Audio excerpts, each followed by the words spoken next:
zgjedhjet në Kosovë, kush shumë, kush fiton. Zonë Nazarko, çfarë ndodhi në zgjedhjet lokale të Kosovës? A mund na bësh një ti më afër? Ose pjesë të gjithë? Së pari, nëse do të nisemi nga disa parametra apo disa tregues të dukshëm, të përgjithshëm, formal, zgjedhjet kanë kaluar në qetësi, kanë kaluar pa incidente serioze. Kosova rikonfirmon traditën e saj të zhvillimit të zgjedhjeve normale dhe demokratike. Ka patur një pjesëmarrje e cila formalisht quhet e ulët, pra 40% ose 41% e atyre që përbëjnë listën elektorale të Kosovës kanë marrë pjesë, por në fakt nëse raportohemi me numrin e rezidentëve, unë mendoj që pjesëmarrja mund të ketë qenë ndoshta e rendit të 60%, pjesëmarrja e ulët, gjithsesi, në kohë kur Kosova ka patur traditë pjesëmarrje të lartë.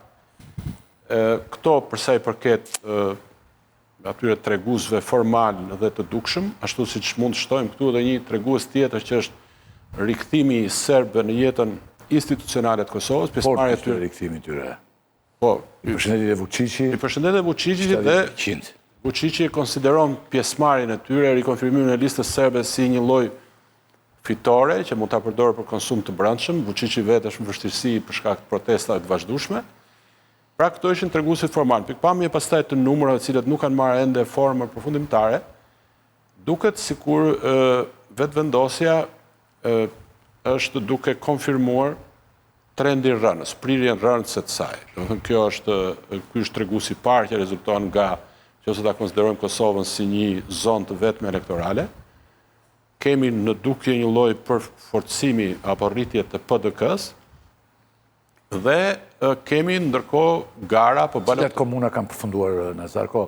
Komunat më dha. Komunat më dha nuk ka. Ju keni një hartë aty e cila tregon rezultatet në fakt edhe në balotazh, pra nuk është tregues i këtyre që ku ka përfunduar. Vetëvendosja mund të konsiderohet se merr rezultat mirë në Mitrovic. Mitrovica kishte një rëndësi simbolike për shkak të Mitrovice Jugut, për shkak se atë ka kontrolluar në këtë mandat të fundit Partia Demokratike e Kosovës, por rezultati është shumë i ngushtë dhe me siguri do të shkojnë në balotazh.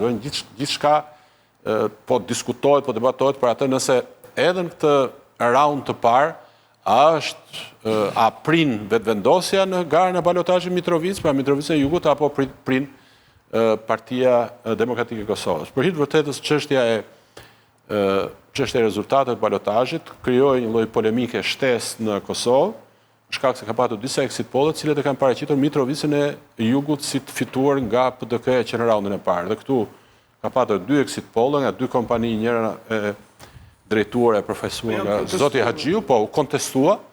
Dhe këtu kemi një përpjekje të zotit Kurti, i cili ka ndjekur një linjë akuzatore të fuqishme, sipas cilës edhe ky, si tu shpërfshirë këtyre 2 kompanive në exit poll të pasakta, po skajshmërisht të pasakta, pra me diferencë përqindje të madhe, është një përpjekje për të manipuluar apo për të ndikuar në rezultatin apo në performancën e komisioneve të tjera, duke konsideruar madje edhe sindikim të Serbisë për të ndikuar në këto zgjedhje. Pra këto ishin disa trende, disa karakteristika formale apo edhe numerike të këtyre zgjedhjeve, por garë interesante do të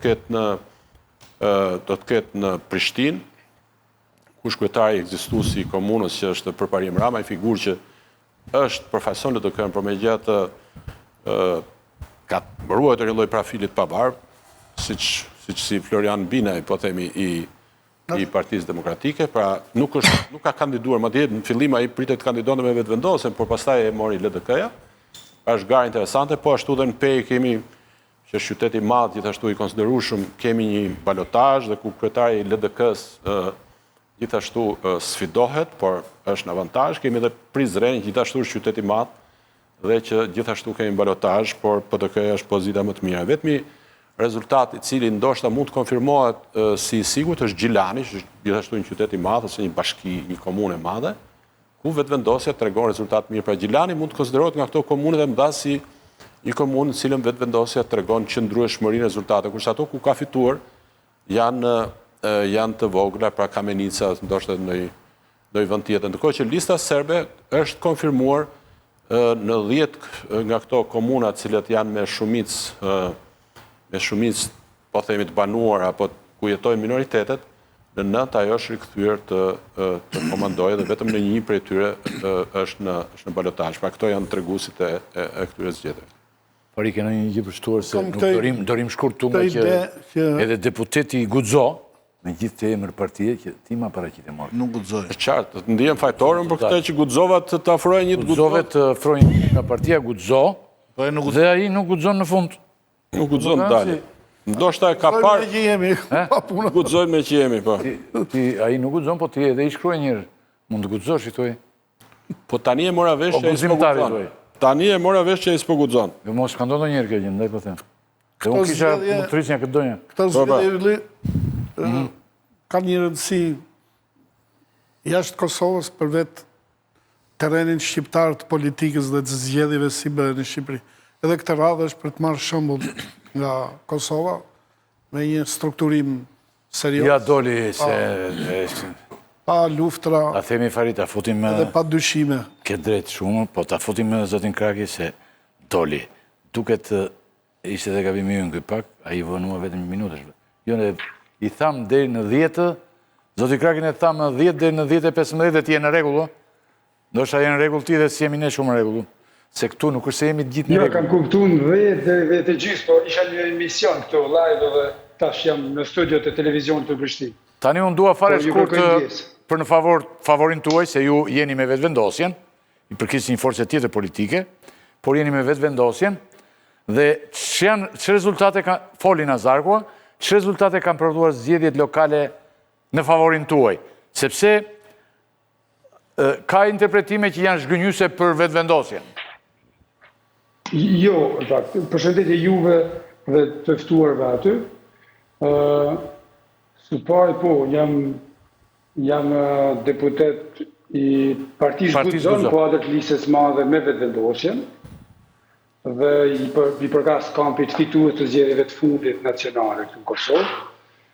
Dhe tash, nëse krahasojmë këtë rezultat me rezultatin e zgjedhjeve lokale të vitit 2021, normalisht që kemi dalë shumë më mirë.